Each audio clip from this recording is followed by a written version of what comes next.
Ang mga resibong nakalap ngayong hapon. Nakatakas daw mula sa shelter ang dalawang menor de edad na sangkot umano sa pagbebenta at paggamit ng iligal na droga.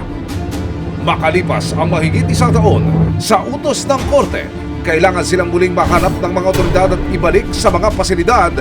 Magtagumpay kaya sila sa paghahanap kanila unyo at tuto? Excited ka rin ba sa tuwing makikita mong on the way na ang iyong delivery? Pero paano kung bigla na lang hindi dumating dahil aarborin na lang daw ni Kuya Ryder ang items? Nangihingi pa po siya ng pera. Para saan daw yung pera? Gusto niyang bigyan ko po siyang pera para ihatid niya pa rin daw sa akin. At sa ibang pagkakataon, ang ibinok na for delivery, bigla na lang daw sa makabilang bahay. Umabot na ng 6 hours, 8 hours. Hanggang 10 hours, wala na. Ang iba't ibang modus umano sa mga package na hindi na-reach ang kanilang destination, i-deliver ng resibo.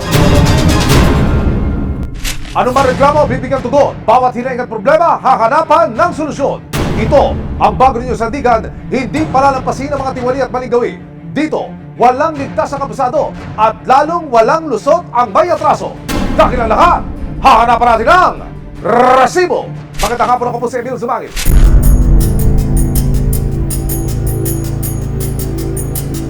Taong 2021 nang mahuli sa isang buy-bust operation ang nooy 18 taong gulang na si Unyo. Hindi niya tunay na pangalan.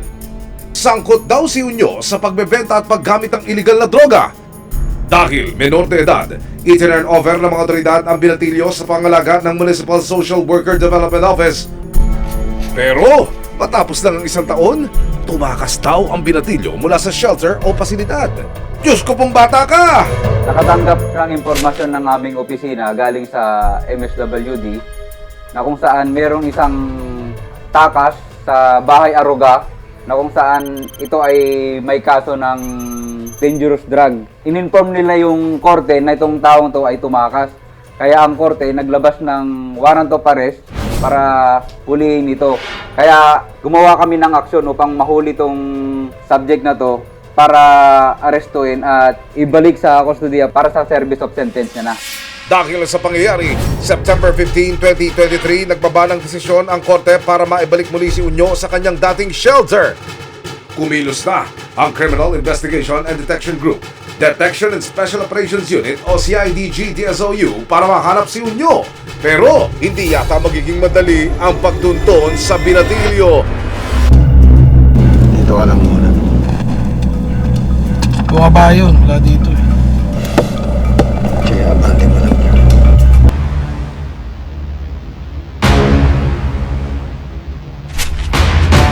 Binatilyong may tuturing na CICL o Children in Conflict with the Law dahil sa pagkakasangkot umano sa iligal na droga. Nasa gitna ng mga otoridad noong 2021 pero nakatakas din daw mula sa shelter. Makalipas ang isang taon, misyon ng CIDG-DSOU ang hanapin ang binatilyo. Let's go! Bit-bit ang isang mission order. January 23, 2024, kasama ang resibo. Inikutan ng mga operatiba ang isang planta sa Bataan kung saan daw namamasukan ang target.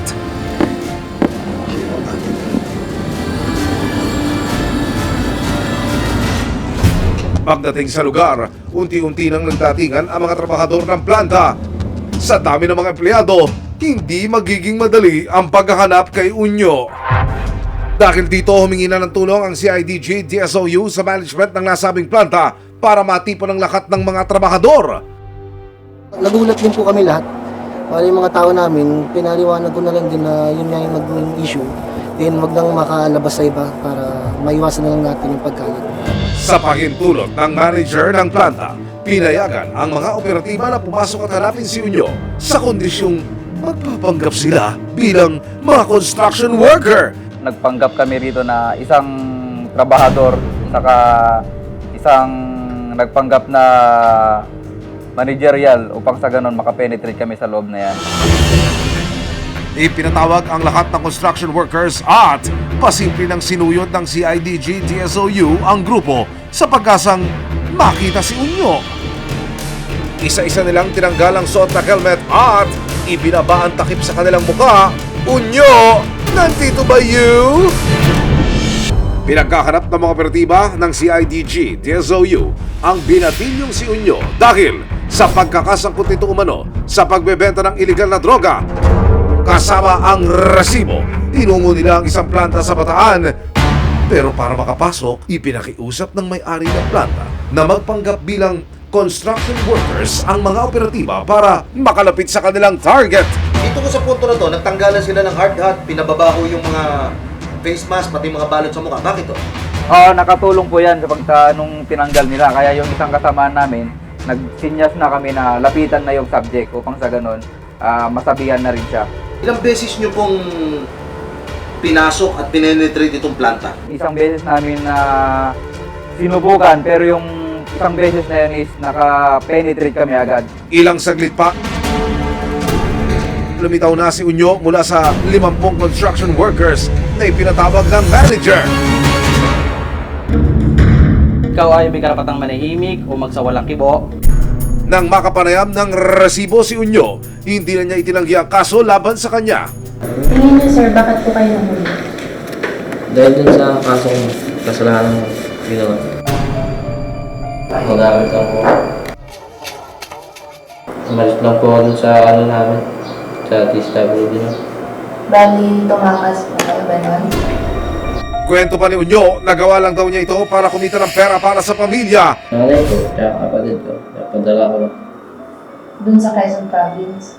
Nanay ko, yung kapatid ko, nag-aaral sa Manila. Ayun lang silang supportahan mo. Bibigay-bigay lang po.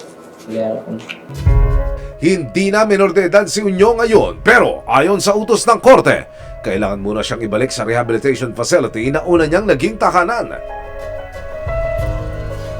Yung isang minor o isang CICL is recommended po ni court para sa turnover po sa isang facility kung saan doon po siya mag-in-house intervention. Sa tulong ng Municipal Social Worker Development Office o MSWDO ng Mariveles, Bataan, haharapin ni Unyo ang mga pagdinig sa mga kasong isinampalaban sa kanya noon tulad ng paglabag sa Republic Act 9165 para sa sale and possession of illegal drugs.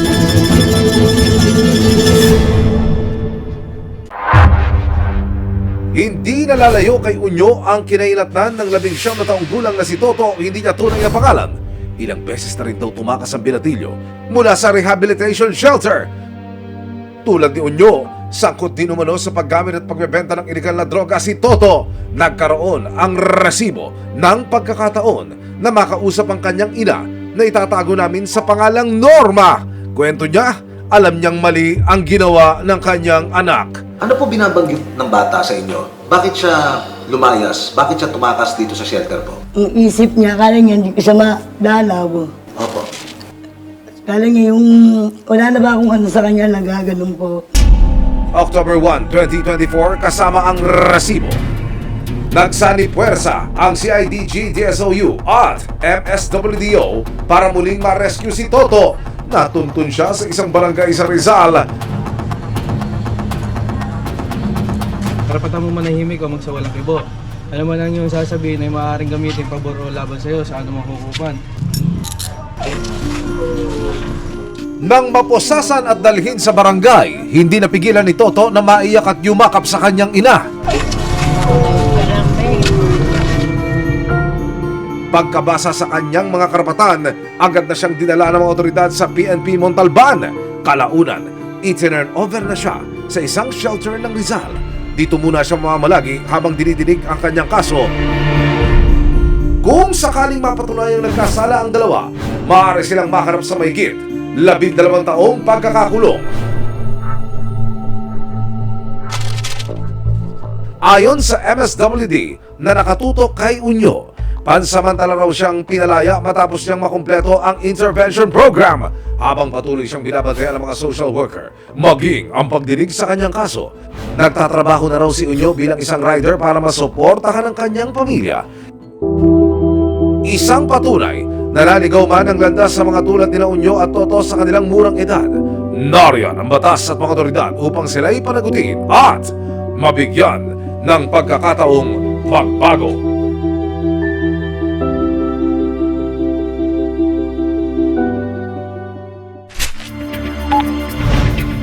Humihingi ng saklolo ang isang online seller dahil lang sanay same-day delivery sa kanyang mga paninda na nagkakahalaga ng 70,000 pesos.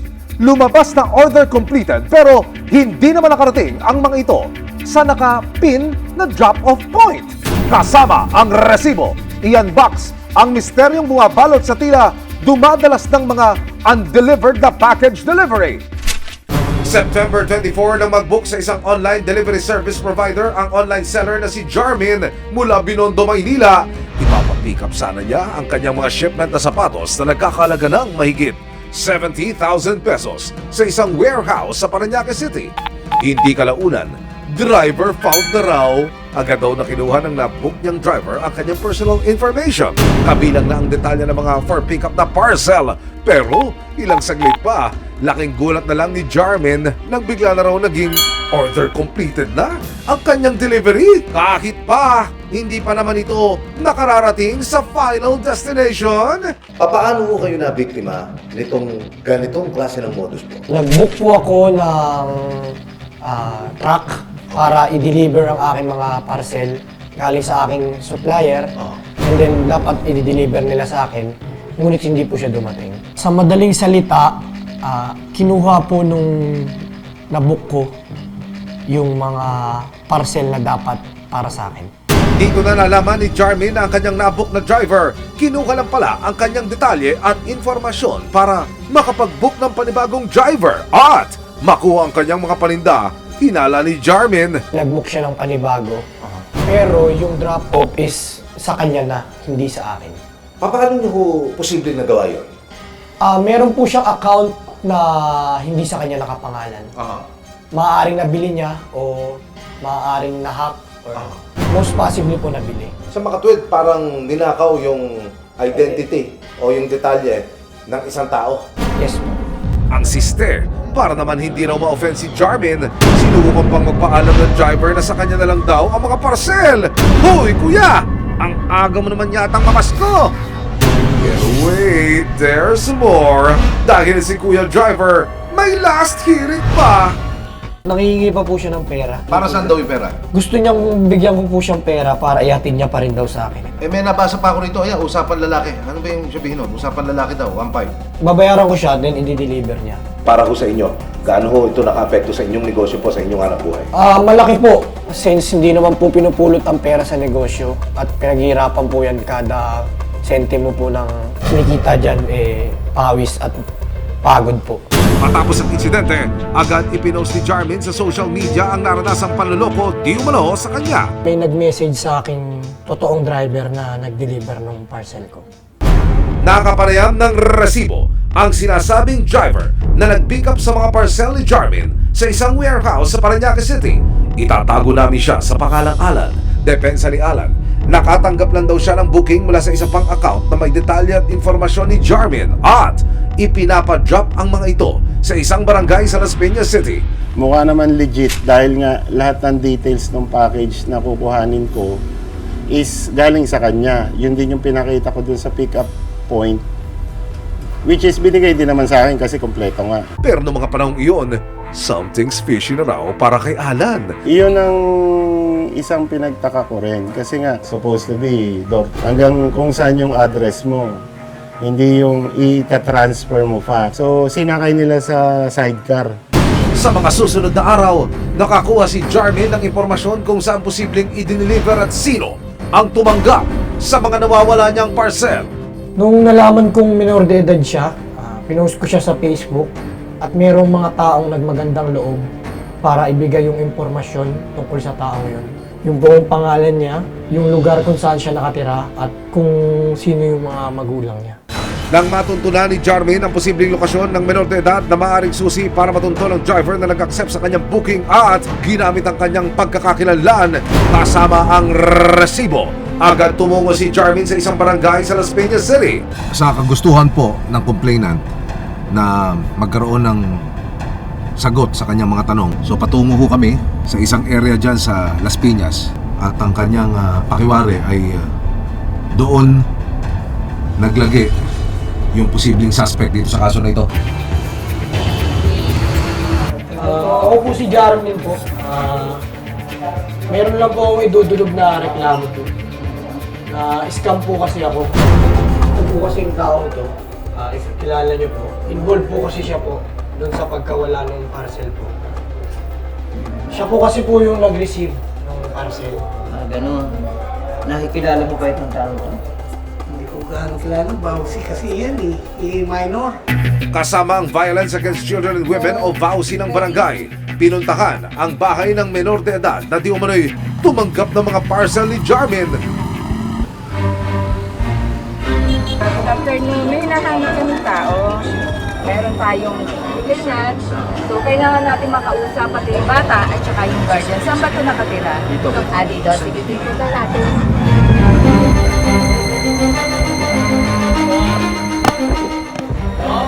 Pwede, inis mo to. Ito, may ano ka muna, tanungin ka muna uli ni Bossy. Kasi ganito yung tayo. Wala namang ano po. Ano lang sa amin, confirmation lang kung dito nakatira. Yun lang po, wala na ibang tanong. Ayon sa nagpakilalang tiyuhin ng menor de edad, 3 araw na raw hindi umuwi ang kanyang pamangkin. Siya po kasi yung picturean na nag-receive po ng parcel. Hindi ko naman po sinasabing siya po yung may kasalanan. Pero siya po yung makakapagbigay linaw kung ano pong nangyari. Nangako naman ng tiyuhin ng bata na makikipag-ugnayan sila sa barangay sa oras na matunton na nila ang pamangkin. Saan kung may problema na kailangan niya panuntan, kahit naman kasi kasalanan yun hindi pwedeng sa bahala yun dahil baka mamaya may nakakasyado siyang tao na Pagsisiguro ng barangay, tutulungan nila si Jarmin sa pagtunton sa kung sino man ang nasa likod ng pagnanakaw ng kanyang mga parcel. September 24, nagpasya si Jarmin na magpa-blatter sa barangay kung saan daw hinatid ang kanyang mga paninda. Anong natutunan mo leksyon dito na pwede ring i-share mo sa mga kababayan mo? Na maging mapanuri po sa pagtanggap ng ride hailing. Kasi po, minsan po, iba po yung nakapangalan sa kumukuha. Gaya ni Jarmin, na biktima rin daw si Nico ng parehong delivery service provider. August 14 nang mag-book ng rider si Nico para ipa-deliver sa kanyang kapatid sa Quezon City ang laptop at ilang gadgets na nagkakalaga ng mahigit 25,000 pesos. Then yung pagdating niya, binuksan ko pa yung bag para pakita sa yung laptop talaga. Kasi kung hindi ko papakita yung item, mamaya balik ka rin niya kung walang laman yung bag. Mula sa kanilang bahay papunta sa drop-off location, aabot lang daw ng wala pang 30 minutos ang biyahe. Pero nakita ko yung location niya sa delivery app. Nasa may purview, bandang Caloocan. Out of way.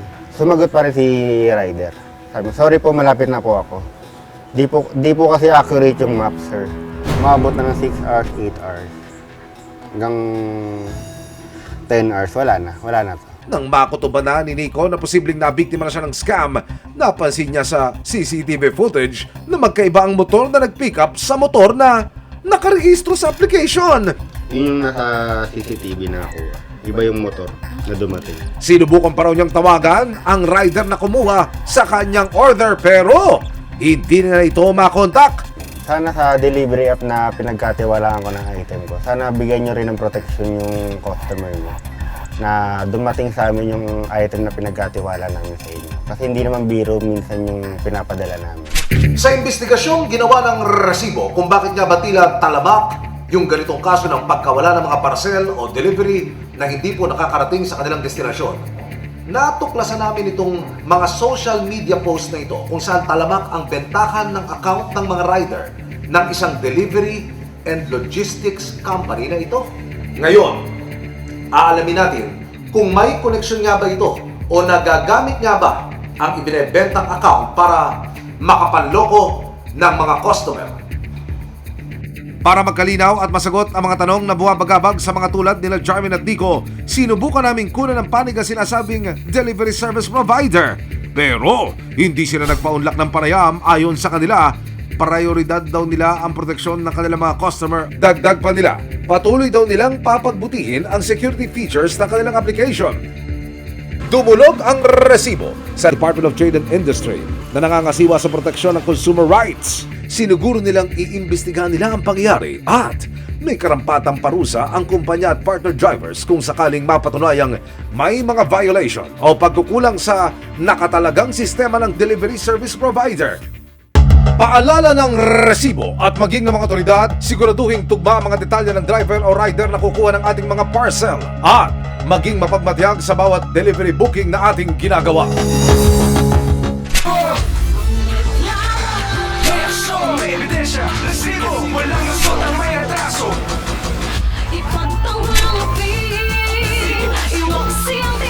Sama-sama nating ituwid ang tiwali at baluktot. Itakwil ang maling gawi at modus na bulok. Walang ligtas ang abusado at lalong walang lusot ang may atraso. Dahil ang lahat, hahanapan natin ang resibo. Hanggang sa muli, ako po si Emil Sumangil. May ebidensya, resibo, walang lusot ang may atraso.